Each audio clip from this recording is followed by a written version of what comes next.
इसको मास्क करना पड़ेगा। मैं थोड़ा भूमिका बना देता हूँ इस वीडियो का। तो dear friends, we are going to do corrosion testing like as impedance test, Truffle analysis, and first we will stabilize the OCP for this test. For that we are masking the sample to dip in electrolyte, so the one face can be in contact with the electrolyte, not the other faces. So sir is masking, so you can look how the sir is masking the sample. अब एकदम enjoy से video देखिएगा, मजा आएगा आपको, और like कीजिए अगर आपको पसंद आता है। और हम लोग बीच बीच में कुछ क्वेश्चन आंसर भी करते रहेंगे। एक बीटेक का स्टूडेंट आया है, इसका प्रोजेक्ट है, और हमने सोचा कि इसका करा दिया जाए और इसको कुछ सिखाया जाए। इसके साथ ही आपको भी सिखाया जाएगा। बस आगे कॉपर के साथ मास्क कर रहे हैं सर। कॉपर एक्सटेंशन है। अभी इसको क्लिपर से तो ये कौन सा मेटल है सर? ये एल्युमिनियम है। अच्छा, एल्युमिनियम मेटल। सर कॉपर के साथ मास्क क्यों कर रहे हैं? कॉपर के साथ मास्क नहीं कर रहे हैं, ये एक्चुअली जब ये डीप हो जाएगा, हाँ। इससे कनेक्ट करने के लिए हमें एक एक्सटेंशन चाहिए ना। अच्छा, ठीक है, कनेक्शन बन पाए। अच्छा, क्या कहते हैं, बेटर कंडक्शन। हाँ, और इसका एक साइड हम मास्क कर देंगे। अच्छा,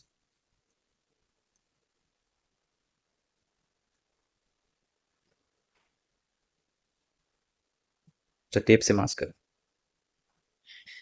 एक्चुअल मास्किंग जो होती है वो होती है रेजिन से। अच्छा, ठीक है। तो सर इससे क्या आउटपुट में कोई फर्क आएगा? लाइक अच्छा, जब ये होता है ना कि हम इसको इलेक्ट्रोलाइट में डिप करते हैं, तो जो इंटरफेस बनेगा, इंटरफेस का एरिया, वो अब बस ये एरिया बनेगा। अच्छा, ठीक है। नहीं तो क्या होता कि ये सरफेस, पीछे का सरफेस, सारे सरफेस एरिया कंट्रीब्यूट करते हैं, क्योंकि जहाँ जहाँ बेयर मेटल होगा इलेक्ट्रोलाइट उसके साथ कांटेक्ट में आएगा और कोरोजन करंट वो इंक्रीज करा देगा, या करंट का रीडिंग। तो इसका सर क्या एडवांटेज है जो आप एक साइड ओपन रख रहे हैं और बाकी साइड क्लोज? एक साइड अगर यूजुअली जो ये सैंपल स्पेस है ना, सैंपल एरिया जो लिया गया है वो 1 सेंटीमीटर स्क्वायर का लिया गया है। ठीक है। तो अब जो हमारे पास करंट का वैल्यू आएगा वो डायरेक्ट करंट डेंसिटी में हम कन्वर्ट कर पाएंगे। अच्छा, नहीं तो वापस से हमें डिवाइड करके वापस से फिर करना पड़ता है। समझ गए बात? अच्छा, कहने का मतलब है कि 1 सेंटीमीटर स्क्वायर एरिया ही केवल एक्सपोज्ड रहेगा इलेक्ट्रोलाइट में, वही सरफेस कांटेक्ट में आएगा जिसका आप कोरोजन रेट का एनालिसिस करोगे या कोरोजन टेंडेंसी का एनालिसिस करोगे। ठीक है। तो वही एरिया बस ओपन करना है। ओके। पहले तो ओसीपी का टेस्ट करेंगे। ओसीपी का टेस्ट के दौरान क्या होता है, जो हमारा इलेक्ट्रोड है और इलेक्ट्रोलाइट है, दोनों के बीच में इक्विलिब्रियम पोटेंशियल स्टेब्लिश हो जाता है। ठीक है। अब उसी पोटेंशियल के अबाउट हम पोलराइज करते हैं इलेक्ट्रोड को। ठीक है ना, जिसको पीडीपी, पोटेंशियल पोलराइजेशन टेस्ट कहा जाता है, जिससे हमारे पास टेफल ग्राफ आता है। पोलराइज करने का मतलब ये होता है कि हम एक इक्विलिब्रियम जो एस्टेब्लिश हो चुका है इलेक्ट्रोड और सॉल्यूशन के बीच में, उससे हम डेविएट कर रहे हैं, उस पोटेंशियल को हम वेरी करा रहे हैं। अब वेरी कराने का अलग अलग स्वीपिंग रेट होता है। तो हम लोग जो स्वीप रेट रखते हैं वो अराउंड 1 मिलीवोल्ट पर सेकेंड के आसपास रखते हैं। इससे क्या होता है कि जब भी इंटरफेस बनता है ना इलेक्ट्रोड और इलेक्ट्रोलाइट के बीच में, तो उसमें एक डबल लेयर कैपेसिटर बनता है। ठीक है, ड्यू टू इलेक्ट्रिक फील्ड जो अपोजिट पोलैरिटी के कारण बन रहा है। ठीक है। अच्छा, अब उसके कारण क्या होगा कि अब ये इलेक्ट्रिक फील्ड जो होता है ना, जो डिस्टेंस बिटवीन द चार्जेज होता है वो नैनोमीटर स्केल में होता है। तो बहुत छोटा इलेक्ट्रिक फील्ड भी बहुत छोटा पोटेंशियल भी हाई इलेक्ट्रिक फील्ड जनरेट कर सकता है। अच्छा, ठीक है ना। अब जब भी इसको स्वीप किया जाता है तो एक लो पोटेंशियल मतलब मिली वोल्ट पर सेकंड के रेंज में स्वीप किया जाता है, क्योंकि अब जब Q इक्वल्स टू CV पड़े होगे, ठीक है ना, charge stored by the capacitor CV, तो dQ बाय dt क्या हो जाएगा, C dV बाय dt। ठीक है ना। जब हम कोरोजन का स्टडी कर रहे हैं तो हम सिर्फ चार्ज ट्रांसफर का करंट को ऑब्जर्व करने का ट्राई कर रहे हैं। ठीक है ना। लेकिन जब हम हाई स्वीपिंग रेट पे करेंगे तो डबल लेयर कैपेसिटर में भी करंट आ जाएगा, भी कंस्टिट्यूट करेगा करंट को, अगर हाई मतलब dV बाई dt का वैल्यू ज़्यादा होता है। इसलिए लो dV बाई dt पे इसको स्वीप किया जाता है, ताकि हम इंश्योर कर सकें जो भी करंट आ रहा है वो चार्ज ट्रांसफर हो।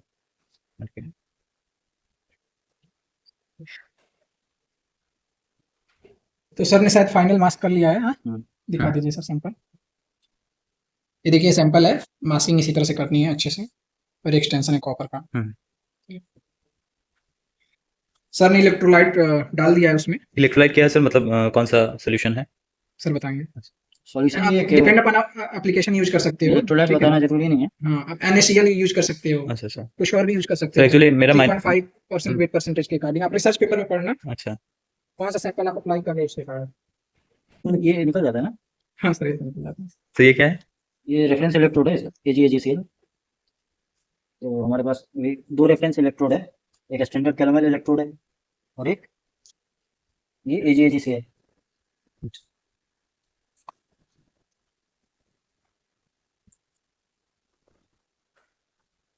ये रेफरेंस हाँ सर, प्लेटिनम वाला उधर वहाँ प्लेटिनम बायोस। ये किसका सेटअप है?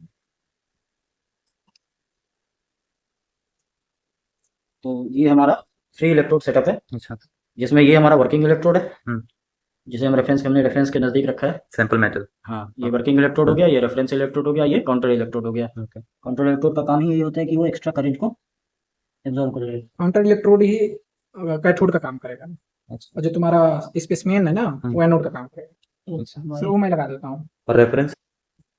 रेफरेंस वोल्टेज एनालिसिस के लिए है।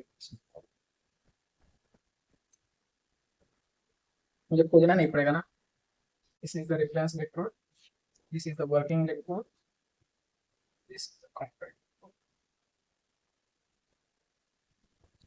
यहाँ लिखा हुआ है, ठीक है, देखो सी लिखा होगा मतलब काउंटर इलेक्ट्रोड है, ओके, ठीक है। यहाँ रेफरेंस इलेक्ट्रोड लिखा होगा और यहाँ वर्किंग W, ओके।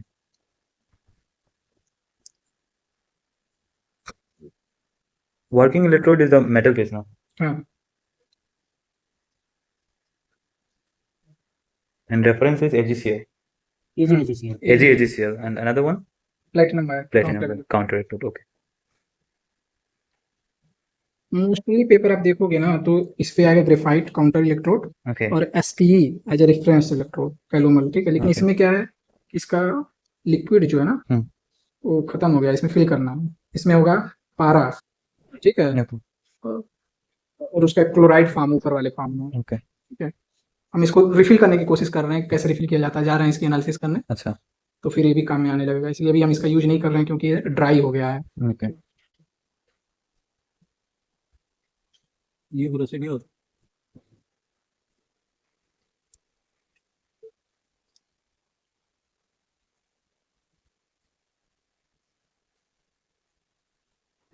यहाँ इधर का पावर सप्लाई इधर से है, कॉमन बात है, ठीक है। बूस्टर है आपका, ये जो है पोटेंशियो स्टेट गैल्वेनो स्टेट है, ओके। यहाँ से पहले आपको सेल भी ऑन करना पड़ेगा, Okay. ऑफ नहीं रहना चाहिए, अच्छा, और ये दोनों स्विचेज ऑन रहना चाहिए। तुम्हारा सैंपल पॉलिश्ड होना चाहिए, उसमें ऐसा नहीं हो कि इंडेंट हो, अच्छा। स्क्रैचेज हो, उससे कोरोजन मेनली वेरी करेगा। इमरी पेपर कितना तक यूज किया आप इसमें? 2000। ये पॉलिशिंग की जरूरत इसलिए पड़ती है ना कि हमारा रिजल्ट जो रिप्रोड्यूसिबल हो जाए, और ये इतना सेंसिटिव इंस्ट्रूमेंट है कि एक हल्का सा भी स्क्रैच जो है ना वो करोजन करंट को बहुत ज़्यादा बढ़ा सकता है। अच्छा, इसलिए रिप्रोड्यूसिबल रिजल्ट के लिए कि मैं 2 एल्यूमिनियम का अगर बेयर सबस्ट्रेट ले रहा हूँ, प्योर एल्यूमिनियम, तो दोनों में सेम तरह का रिजल्ट है, कंपेरेबल रिजल्ट है। तो इसीलिए हम चाहते हैं कि मेरा सरफेस का फिनिश भी हो वो एक समान हो, इसलिए हम पॉलिश करके ही उसको यूज करते हैं। बीच बीच में वॉश कर लिया करना। ओके। तो अभी आई थिंक सर ने भी उस पे स्टेबलाइज होने के लिए लगा दिया है ओपन सर्किट पोटेंशियल, ठीक है। जनरली 1 आवर के लिए करते हैं, मुझे नहीं पता कि सर ने कितने घंटे के लिए किया है, मैं चेक करने की कोशिश करता हूँ। 15 इन्होंने 900 सेकंड के लिए किया है। 15 मिनट। यह फर्स्ट स्टेप है। अगर आप कोरोजन एनालिसिस इम्पीडेंस या टफेल से करते हो तो पहले आपको ओसीपी स्टेबलाइज कर लेना चाहिए 3600 सेकंड के लिए, अच्छा, अच्छे रिजल्ट के लिए। आप आधे घंटे के लिए भी कर सकते हो, 900 सेकंड के लिए भी कर सकते हो, ऐसा कुछ नहीं है। इसके बाद आपका दूसरा स्टेप आएगा इम्पीडेंस टेस्ट के लिए, उसके बाद ही आप टफेल एनालिसिस के लिए जाओगे। ठीक, बाकी के जो स्मॉल पैरामीटर हैं इसका हम अलग वीडियो डालेंगे और अच्छे से बताएंगे आपको कि इम्पीडेंस टेस्ट क्या है, टफेल एनालिसिस क्या बताती है। वही सर, ठीक है, कंफ्यूज हो रहा हूँ। जैसे अब इलेक्ट्रोलाइट है तो उसका असर कैसे पड़ेगा, या करंट जो है सरफेस को कैसे मतलब ट्रिगर कर रहा है कोरोजन के लिए, कैसे एनालाइज करता है। मतलब जो इसका फिनोमिना है हम उसको बाद में बताएंगे, अभी बस एक्सपेरिमेंटल जो सेटअप चल रहा है अच्छा, बस उसको अभी हम दिखाने की कोशिश कर रहे हैं कि कैसे करते हैं, ठीक है, प्रोसीजर जो है। ठीक। इसमें कुछ समझ में नहीं आएगा तो सर से पूछते रहना। सर कुछ ही समझ नहीं आ रहा है सर, क्या पूछूं। तो नहीं समझ में आ रहा है तभी तो क्वेश्चन जनरेट होगा कुछ ना, सब समझ लोगे तो क्वेश्चन नहीं बनेगा। टाइम और पोटेंशियल के बीच में ग्राफ। इधर बैठ जाओ, पॉज करके बैठ। तो सर इस ग्राफ से क्या एनालिसिस करेंगे हम लोग? ये एक्चुअली हम देख रहे हैं कि पोटेंशियल जो है ना इलेक्ट्रोड और इलेक्ट्रोलाइट के बीच में कितना है, ठीक है ना। अच्छा, तो उसी पोटेंशियल को हम देखना चाह रहे हैं। सारा इसके बाद सारा तो ये स्टेबल क्यों नहीं रह रहा है? अरे होगा ना, उसको स्टेबल होने में टाइम लगता है। अच्छा सर, होगा ना, फिर यहाँ डेटा मतलब वो वैल्यू शो करेगा कि उसका अच्छा। पोटेंशियल कितना पे स्टेबलाइज हुआ है। अच्छा, अभी तो सर ने दिया 900 सेकंड के लिए दिया था ना, अभी तो 300 सेकंड के 300 आसपास।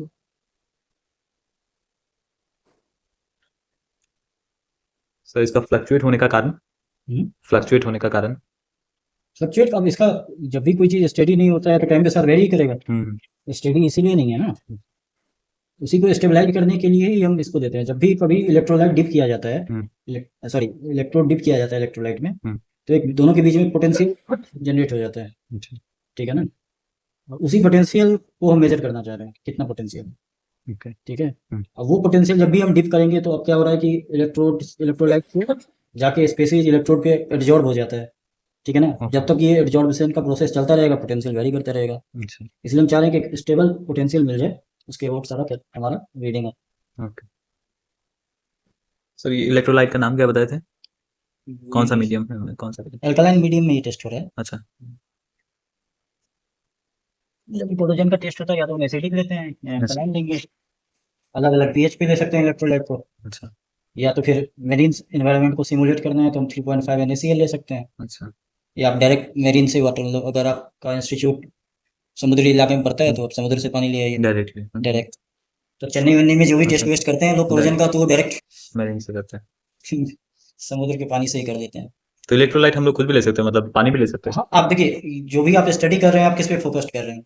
आपको अगर आप जैसे कि आप अगर बैटरी के लिए कर रहे हैं तो बैटरी में जो मेटल इलेक्ट्रोड यूज होगा और जो इलेक्ट्रोलाइट होगा वो यूज कीजिएगा। अच्छा, अगर आप मेरीन के लिए आपका एप्लीकेशन है अच्छा, तो आप मेरीन वाटर में लीजिएगा। आपको एसिड से प्रोटेक्शन चाहिए तो आप एसिडिक इलेक्ट्रोलाइट यूज कीजिएगा। तो वो तो आपने आपके एप्लीकेशन के हिसाब से आप वेरी करवा सकते हैं।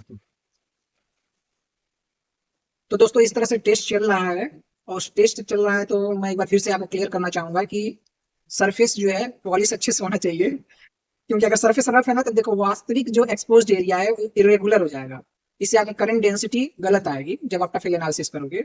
इसलिए टेस्ट डेटा आपका क्या होगा, रिप्रोड्यूसेबल नहीं होगा, जैसा कि सर ने आपको पहले ही बोला था, ठीक है। तो पॉलिशिंग करेंगे तो आपका सरफेस स्मूथ हो जाएगा, यूनिफॉर्म हो जाएगा। मैन्युफैक्चरिंग मार्क जैसे कि डस्ट है, ऑक्साइड लेयर है, ऑयल है या ग्रीस है, अगर सरफेस पे हो तो इससे क्या होगा, कोरोजन अलग अलग जगहों से होने लगेगा, समझ रहे हो। तो पोटेंशियल वैल्यू अनस्टेबल होगी, ठीक है। इसलिए पॉलिशिंग और क्लीनिंग, पॉलिशिंग कर लिए उसके बाद इथेनॉल ले लो या एसीटोन से क्लीनिंग करो जिससे कंटामिनेशन उसका हट जाए। अगर सरफेस रफ रहेगी, कंटामिनेटेड रहेगी तो कोरोजन रेट ज्यादा या कम दिखेगा, जो एक्चुअल मटेरियल प्रॉपर्टी नहीं होगी, ठीक है। पॉलिशिंग से रिजल्ट मटेरियल स्पेसिफिक होता है, इसलिए सरफेस डिफेक्ट मतलब नहीं होना चाहिए। और अगर आप कोई स्टैंडर्ड फॉलो कर रहे हो जैसे ASTM G5, G59 या G102 जो कोरोजन स्टैंडर्ड है, उसमें सैंपल को मिरर फिनिश तक पॉलिश करने को कहा गया है, ताकि जो एक टेस्ट है वो दूसरे लैब में या दूसरे दिन पे करो तो रिपीट हो सके। इससे क्या होगा, डाटा साइंटिफिकली आप कंपैरिजन कर सकते हो। आप अगर आपका सैंपल अगर अनपॉलिश्ड रहता ऐसे लगा देते, अगर स्क्रैचेज हैं, माइक्रो नॉचेज हैं, पिट्स हैं या ऑक्साइड फ्लेक्स हैं, तो जो पीटिंग या क्रीविस जैसे फॉल्स कोरोजन सिग्नल पैदा होने लगेंगे उससे। इन सब चीजों के लिए पॉलिशिंग करना बहुत जरूरी है, इससे क्या होगा, आर्टिफैक्ट जो है सारे हट जाए। तो हम ऐसे ही आपको आगे बताते रहेंगे, एक बहुत ही इंफॉर्मेटिव वीडियो बनने वाला है, आप जरूर इसको देखें और आपको कुछ सीखने को मिलेगा। तो आप लाइक कर सकते हैं, हम कभी किसी को लाइक से या सब्सक्राइब करने के लिए नहीं बोलते।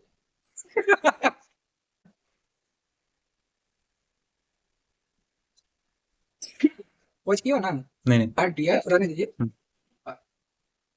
हाँ सर, उससे कोई मतलब नहीं है। हाँ, मुझको लग रहा है कि आपने प्रोसीजर सही दिया था। लीनियर पोलराइजेशन ही था ना, OCP सर इम्पीडेंस में स्टेबलाइज करते हैं, आई थिंक LSB स्टेट के सही बना था ना। लीनियर पोलराइजेशन इसमें नहीं करते हैं OCP स्टेबलाइज।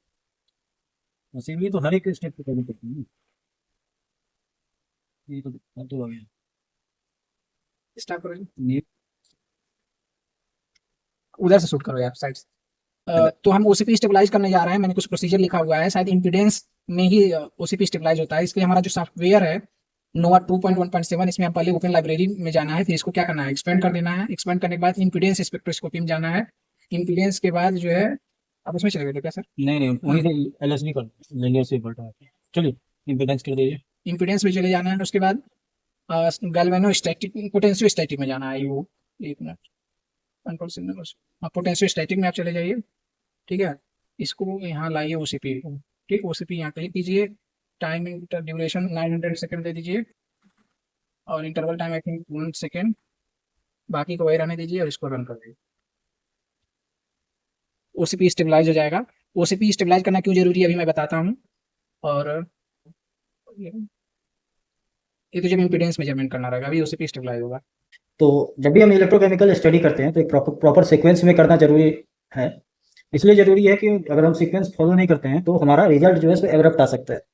तो सबसे पहला काम होता है ओसीपी मेजर करने या ओपन सर्किट पोटेंशियल मेजर करने, ताकि हमारा सिस्टम एक स्टेडी स्टेट में आ जाए।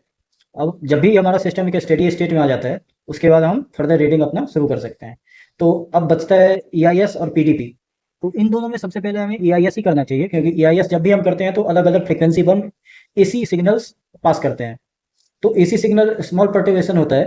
तो इससे जब जब भी हम पास करते हैं तो हमारा इम्पीडेंस का रियल पार्ट ऑफ इम्पीडेंस और इमेजिनरी पार्ट ऑफ इम्पीडेंस आता है। EIS ईआईएस का फुल फॉर्म होता है electrochemical impedance spectroscopy. Okay. Spectroscopy इसलिए कहा जाता है कि जब भी तो हम स्पेक्ट्रोस्कोपी यूज करते हैं टर्म, तो उसमें कुछ ना कुछ अलग अलग मतलब एक रेंज ऑफ फ्रीक्वेंसीज में हम उसको मैपिंग कर रहे होते हैं। सर के हाथ ठीक है ना? में कुछ ऊपर। इसलिए इसको स्पेक्ट्रोस्कोपी कहा जाता है। और जो हमारे लिटरेचर में जो रेंजेस बताया गया है नॉर्मल, वो 100 किलो हर्ट्ज से लेके 10⁻⁻² हर्ट्ज तक हम यूज़ करते हैं। मतलब लॉगरिथमिक स्केल पे -2 से लेके 5 तक हम जा सकते हैं। अब इसमें भी ये समझने की बात है कि हम लीनियर स्केल क्यों नहीं यूज़ करते हैं, ज्योमेट्रिक स्केल ही क्यों यूज़ करते हैं ईआईएस में। तो जब भी हम अगर मान लेते हैं कि 10⁻² से 10⁵ तक फ्रिक्वेंसी तक हम अगर लीनियर स्केल यूज करें, तो अगर आप एक लीनियर सीरीज बना के देखेंगे इनके बीच में, देखेंगे कि most of the frequency will lie in the higher frequency zone. तो हमारे पास लोअर फ्रिक्वेंसी जोन में बहुत कम रीडिंग होगा। वहीं अगर हम 50 रीडिंग या 50 ज्योमेट्रिक नंबर्स ले लें 10⁻² से 10⁵ के बीच में, तो हम देखेंगे कि हमारे पास मिड फ्रिक्वेंसी रेंज में भी इनफ डेटा होगा, हाई फ्रिक्वेंसी रेंज में भी इनफ डाटा होगा और लो फ्रिक्वेंसी रेंज में भी इनफ डाटा होगा। तो हमें पता है कि अलग अलग फ्रिक्वेंसी रेंज में जो हमारा इक्विवेलेंट सर्किट है वो अलग अलग तरीके से मतलब उसका अलग अलग इम्पीडेंस होगा। ठीक है ना? इसीलिए हम जो भी ये यूज करते हैं तो एक चाहते हैं कि हमारा डेटा लो फ्रिक्वेंसी रेंज में भी आए, मिड फ्रिक्वेंसी रेंज में भी आए और हाई फ्रिक्वेंसी रेंज में भी आए। और जब भी हम ईआईएस करते हैं तो हमारा सिस्टम जो है सो स्मॉल पर्टर्वेशन दिया जाता है, इसलिए हमारा सरफेस पे कोई इफेक्ट नहीं आता है। वहीं जब हम पोटेंशियल पोलराइज करते हैं अपने सिस्टम को, इक्विलिब्रियम से हट के पर्टिकुलर पोटेंशियल प्रोवाइड करते हैं, तो उसके कारण जो होता है कोरोजन भी आ सकता है हमारे सरफेस में, हीटिंग भी आ सकता है, कोई पार्टिकल्स निकल भी सकता है सरफेस से, कोई जाके एब्जॉर्ब भी हो सकता है। इसके कारण अगर हम पीडीपी पहले कर लें और ईआईएस बाद में करें, तो पीडीपी करने के कारण वो अपने नेटिव स्टेट में नहीं रहेगा, क्योंकि ये ईआईएस एक नॉन डिस्ट्रक्टिव टेस्टिंग है और पीडीपी एक डिस्ट्रक्टिव टेस्टिंग है। आप ऐसे समझ सकते हैं। तो अगर हमें एक सीक्वेंस हमें दिया जाए कि आप नॉन डिस्ट्रक्टिव करके फिर डिस्ट्रक्टिव करना चाहें और डिस्ट्रक्टिव टेस्टिंग के बाद नॉन डिस्ट्रक्टिव करना चाहें, तो जो जुडिशियस कॉल होगा यही होगा कि पहले नॉन डिस्ट्रक्टिव कर लिया जाए, ताकि फिर उसी सैंपल पे हम डिस्ट्रक्टिव टेस्टिंग कर सकते हैं। तो इसी तरीके से हम कोरोलरी से समझ सकते हैं कि ईआईएस एक नॉन डिस्ट्रक्टिव टेस्टिंग है और पीडीपी एक डिस्ट्रक्टिव टेस्टिंग। इसलिए यही सीक्वेंस फॉलो किया जाता है कि ओसीपी करें, फिर ईआईएस करें, फिर पीडीपी करें। या और ओसीपी जो है इम्पीडेंस वाले स्टेप से करें अच्छा। स्टेबलाइज। ये हम लोग स्टेबलाइज कर रहे थे और वो लगभग फाइनल स्टेज में है, लेकिन अभी जब ग्राफ बनना चाहिए था वो उतना अच्छा बन नहीं रहा है।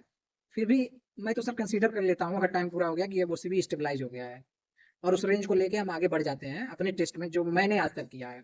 क्योंकि मैं जो समझता हूँ कि ओसीपी स्टेबलाइज क्या है, वो यही है कि मैं एग्जांपल से बताना चाहूँगा कि जब कोई धातु जैसे है, आप उसको पानी में डाल देते हो किसी सोल्यूशन में, जैसे मेटल को हमने डाल दिया सोल्यूशन में, तो क्या करेगा, तुरंत उस घोल के साथ प्रतिक्रिया करने लगता है।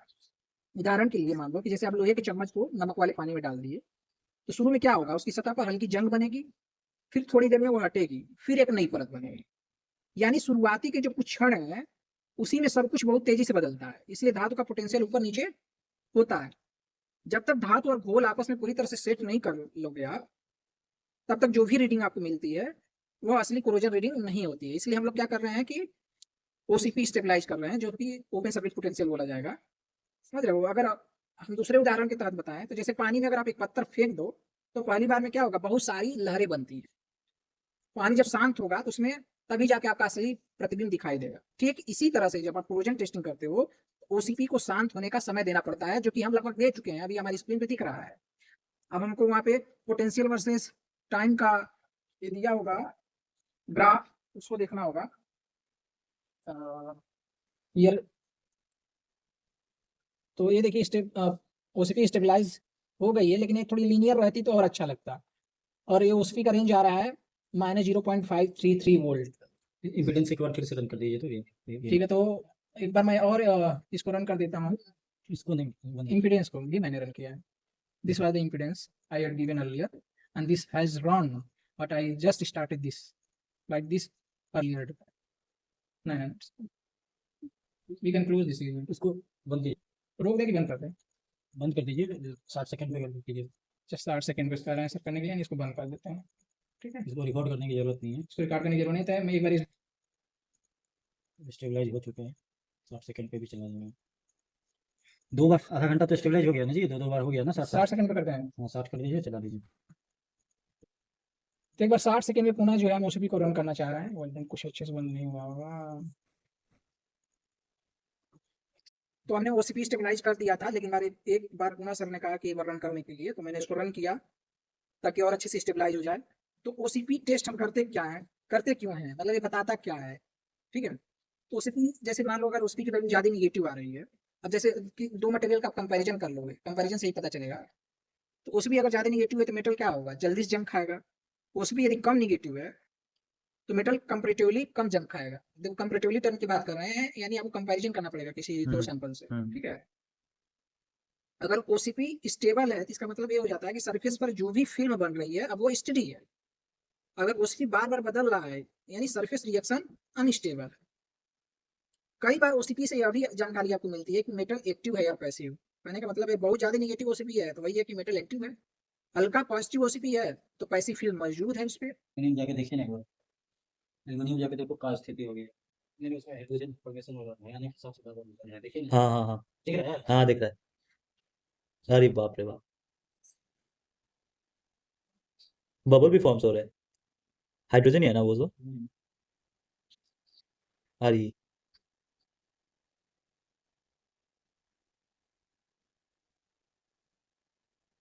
तो ओसीपी हमको यही बता देता है कि जो धातु उसमें डाले हुए हैं, जो मेटल डाले हुए हैं इलेक्ट्रोलाइट में, वो जंग खाने की कितनी इच्छा रखती है और वो सोल्यूशन में कितना स्टेबल है। अच्छा कोई चीज करोड़ क्यों होता है ये बताइए। ऑक्सीडेशन होने लगा, कोरोड होने लगा, मतलब उसके इलेक्ट्रॉन ट्रांसफर हो रहे हैं। ये तो क्यों हो रहा है, मतलब थर्मोडायनेमिक्स के हिसाब से क्या होता है, क्यों हो गया करोड़, थर्मोडायनेमिक्स के हिसाब से बताइए। केमिस्ट्री के हिसाब से तो बता दिए कहीं इलेक्ट्रॉन ट्रांसफर। देखिए जब भी कोई मेटल हम अच्छा से बता रहे हैं, उसको रिकॉर्ड करना। जब भी हम कोई मेटल एक्सट्रैक्ट करते हैं ना, जो नेचर में पाया जाता है, कॉपर हो गया, एल्युमिनियम हो गया या आयरन हो गया, वो कभी भी प्योर आयरन के फॉर्म में नहीं मिलेगा। किस फॉर्म में रहता है, ओर के फॉर्म, और के फॉर्म में। ठीक है ना, तो हमेशा ओर के फॉर्म में रहता है। ठीक है, मतलब ओर का जो मतलब थर्मोडायनेमिकली मोस्ट स्टेबल स्टेट है। अब उसमें हम अगर एनर्जी डाल के उससे हम आयरन निकाल रहे हैं या एल्युमिनियम निकाल रहे हैं, तो हम क्या कर रहे हैं, उसका थर्मोडायनेमिक इसको एनर्जी हम बढ़ा दे रहे हैं, वो वापस से फिर उसी एनर्जी पे आना चाह रहा है, इसलिए वो वापस से फिर कोरोड हो जा रहा है। ये थर्मोडायनेमिक सिग्निफिकेंस है कि कोई मेटल जो है कोरोड क्यों होता है। हमने ओसीपी स्टेबलाइज कर लिया था। यहाँ पे ओसीपी स्टेबलाइज करने के बाद हम करने जा रहे हैं impedance test. Okay, impedance test के लिए आप पुनः वही जाओगे, ऑटो लैब कंट्रोल में ऐसे पैरामीटर रख दोगे, करंट रेंज अपना देख लेना अपनी रिसर्च पेपर के अकॉर्डिंग। हम जनरली यही फॉलो कर लेते हैं। ओसीपी पे क्लिक करना, ओसीपी 60 सेकेंड, ठीक है, यूज एवरेज ओसीपी, ये सब ऑन रखना, अपना डेटा सेट कर लेना according to your need. Apply 0 भी पे क्लिक करना, पोटेंशियल हमने जो ओसीपी स्टेबलाइज किया था उसके रेफरेंस में यहाँ सेलेक्ट कर लेना है, मैंने ऑलरेडी सेलेक्ट कर लिया है। एस एल ऑन वगैरह ऑलरेडी है, इसको ऐसे रहने देना है। एफआरए मेजरमेंट पे क्लिक करना है। एफआरए मेजरमेंट पे क्लिक करने के बाद आप लास्ट अप्लाइड फ्रीक्वेंसी और फर्स्ट अप्लाइड फ्रीक्वेंसी को सेट करोगे। ठीक है, ये अपने रिसर्च पेपर के अकॉर्डिंग देख लेना क्या डेटा है। जनरली मैं यही फॉलो करता हूँ, नंबर ऑफ फ्रीक्वेंसी में 50 ले लेता हूँ और फ्रीक्वेंसी स्टेप टाइप लॉगरिथमेटिक। एम्पलीट्यूड आप चेक कर लेना, एम्पलीट्यूड में जो मैं जनरली यूज करता हूँ मैंने डेटा डाल दिया। अब मैं इस इंपीडेंस टेस्ट को रन कर रहा हूँ। आपका रिक्वायरमेंट क्या है, आप इसको फाइंड आउट कीजिए, चैट जीपीटी से पूछिए या रिसर्च पेपर से पूछिए, कहीं से फाइंड आउट कीजिए, मेरा रिजल्ट इस पे आ जाता है। रेफरेंस तो हमने कर लिया था ओसीपी स्टेबलाइज, जो कि मैं आपको ऑलरेडी दिखा चुका था। इसके बाद हमने एफआरए इम्पीडेंस पोटेंशियोस्टैटिक टेस्ट भी कर लिया था। अब मुझे करना है लीनियर पोलराइजेशन टेस्ट, जो कि टफेल एनालिसिस वाला ग्राफ आपको मिलेगा। ठीक है, तो उसके लिए हम क्या करेंगे, पुनः यहाँ जाएंगे, होम वाले आइकन पे क्लिक करेंगे, ओपन लाइब्रेरी सेक्शन में जाएंगे। इसके बाद से यहाँ लीनियर स्वीप वोल्टामेट्री पे क्लिक करेंगे। उसके बाद लीनियर पोलराइजेशन यहाँ पर डबल क्लिक करना पड़ेगा। ठीक है, ऑटो लैब कंट्रोल में यही सेटिंग रहेगी। आप देख सकते हैं अपने सैंपल के अनुसार क्या रखना चाहते हैं। ओसीपी 60 सेकंड दिया हुआ है, इसको हम 1 करेंगे। यूज एवरेज ओसीपी को ऑफ करेंगे, बाकी की वैल्यू वही रहने देंगे। एक बार मैंने इसको नोट किया हुआ है कहीं पे, थोड़ा एक बार देख लेते हैं। 60 second 1 second off, click on LSB stair. Okay, तो ये मैंने अपना कर दिया। उसके बाद हम जो है क्लिक करेंगे एलएसबी स्टेयर केस पे। इसके बाद स्टार्ट पोटेंशियल और स्टॉप पोटेंशियल का रेंज देना है। रेंज आप अपने रिसर्च पेपर के अकॉर्डिंग दे सकते हैं, या आपने जो ओसीपी स्टेबलाइज किए जो रेंज आया था उसका माइनस से पॉजिटिव वाला सेक्शन दोनों का प्लस माइनस कर लेंगे। ठीक है, स्कैन रेट यही रहने देते हैं। कभी कभी चेंज कर सकते हैं आप। Scan rate 0.00167। अगर रिजल्ट नहीं सही आएगा तो ग्राफ सही नहीं बनेगा तो मैं चेंज कर लूँगा, कभी कभी नहीं बनता है जो कि मेरा अनुभव बोलता है, लेकिन एक बार मैं इस पर रन करने की कोशिश करूँगा। तो इस तरह से ही आपका यह स्टेप कंप्लीट होता है लीनियर पोलराइजेशन के लिए, और इसको मैंने रन कर दिया है, देखता हूँ रिजल्ट कैसा आता है। तो डियर फ्रेंड्स, मैंने लीनियर पोलराइजेशन का टेस्ट एग्जीक्यूट होने के लिए दिखाया था आपको स्टेप्स, लेकिन मैंने जैसे बोला था ना कि रिजल्ट गलत आता है अगर आप सही स्कैन रेट वगैरह नहीं डालते हैं या रेंज नहीं डालते हैं। तो देखिए रिजल्ट क्या है, स्कैटर्ड है, रिजल्ट गलत आ रहा है। ठीक है, अब इसमें क्यों गलत आ रहा है, इसमें अनुभव का काम है। तो मैं अपने एक्सपीरियंस से बता रहा हूँ, जैसे कि ये सर डाले हैं ना स्कैन रेट 0.001 ना, इसको चेंज करना पड़ेगा। ठीक है, 0.00167 कर लेना पड़ेगा, और इस रेंज को भी चेंज करना पड़ेगा। इस रेंज को आपको डालना चाहिए हमारे समझ से, जो हमारे समझ का कहती है कि इस -0.533 से प्लस 0.533 डालना चाहिए, तो ये रिजल्ट फिर सही आएगा। अन्यथा ये जो स्कैटर्ड आ रहा है ना, ऐसे टफल एनालिसिस प्लॉट हो ही नहीं पाएगा। मैं इसको बंद करना चाहूँगा सर, फिर से देना चाहूँगा अगर आप कहें तो। जी जी। इस बार मैंने इस पैरामीटर को करेक्ट कर दिया है अपनी समझ से, और देखते हैं इस बार रिजल्ट सही आता है कि नहीं आता है। तो दोस्तों देखिए, हम अपने अनुभव के आधार पे जब दिया रेंज, तो अब पिछला रिजल्ट देखिए और इस रिजल्ट को देखिए, दोनों में काफ़ी डिफरेंसेस हैं, लेकिन अभी भी रिजल्ट बहुत उत्तम क्वालिटी का नहीं है, गलत है। तो ऐसे ही आपको स्टेप्स को सुधारना पड़ता है, लेकिन कुछ तो सुधार हुआ है। ये जो बन रहा है ऐसे नहीं बनना चाहिए, वाई जो लॉगरिथमिक है ना, ठीक है। तो कुछ तो मिस्टेक्स है, इस मिस्टेक्स को हम एनालाइज करेंगे और इसको रेक्टिफाई करने की कोशिश करेंगे। आज हम यहीं रखते हैं। इसके अलावा भी अभी ये टेस्ट कंप्लीट नहीं हुआ है। यहाँ जैसे इंपिडेंस टेस्ट आया था, तो फिर आप इसको यहाँ क्लिक करते तो ये ग्राफ यहाँ पे दिखता। इस ग्राफ को दिखने के बाद आप यहाँ से एरो से पीछे जाते, उसके बाद इस पर क्लिक करते एफआरए मेजरमेंट पे, उसके बाद यहाँ क्लिक करते इलेक्ट्रोकेमिकल सर्किट फिट करते, फिर इलेक्ट्रोकेमिकल सर्किट फिट पे डबल क्लिक करते, फिर इसको ऐसे सेलेक्ट करके कर्व ड्रा करते, जो कि रिजल्ट ही गलत आया होगा तो कर्व क्या घंटा बनेगा, लेकिन कोई ना। लेकिन यहाँ से कॉपी करते, मैं तेजी से बता रहा हूँ ताकि वीडियो कंप्लीट हो जाए। उसके बाद यहाँ पुनः जाते, फिर एफआरए मेजरमेंट पे क्लिक करते, फिर इस पर क्लिक करते, फिर फिट एंड सिमुलेशन पे क्लिक करते, फिट एंड सिमुलेशन पर यहाँ क्लिक करते, उसके बाद इसको एडिट करते, एडिट करने के बाद इसको पेस्ट करते, पेस्ट करने के बाद इसको टूल पे क्लिक करते, फिर रन फिट एंड सिमुलेशन करते। ठीक है, फिर ये डेटा आपका यहाँ से सही आ जाता कि आपका पोलराइजेशन रेजिस्टेंस यहाँ कितना है, जैसे यहाँ दिख रहा है, लेकिन रिजल्ट ही गलत है। इसको हम ज़्यादा वो करने की कोशिश नहीं करेंगे। तो मान लेते हैं कि अगर रिजल्ट सही होता है तो क्या होता है, उस आधार पर हम आपको दिखा रहे हैं। तो ये प्रक्रिया है, पूरे स्टेप्स। पुनः इस डाटा को एक्सपोर्ट करते, यहाँ पे क्लिक करते, क्लिक करने के बाद यहाँ क्लिक करोगे, यहाँ एक्सेल क्लिक करके एक्सपोर्ट कर लोगे। ठीक है, ऐसे ही ये जो ग्राफ बना है आपका, ठीक है, निक्विस्ट प्लॉट, इसको भी आप यहाँ से इम्पोर्ट कर लेते, एक्सपोर्ट कर लेते, सॉरी। ठीक है, यहाँ से क्लिक करके ऐसे, हाँ ठीक है। लीनियर पोलराइजेशन ऐसे ही आ गया। लीनियर पोलराइजेशन देखो जैसे रिजल्ट आया, इसके बाद यहाँ एरो से पीछे जाओगे, पीछे जाने के बाद एलएसबी स्टेयरकेस पे क्लिक करोगे, फिर यहाँ डबल क्लिक करते, फिर यहाँ टेंजेंट लाइन ड्रा करते हैं। एक मिनट सर, इसको बंद करना चाहते हैं तो हम यहाँ बंद कर देते हैं।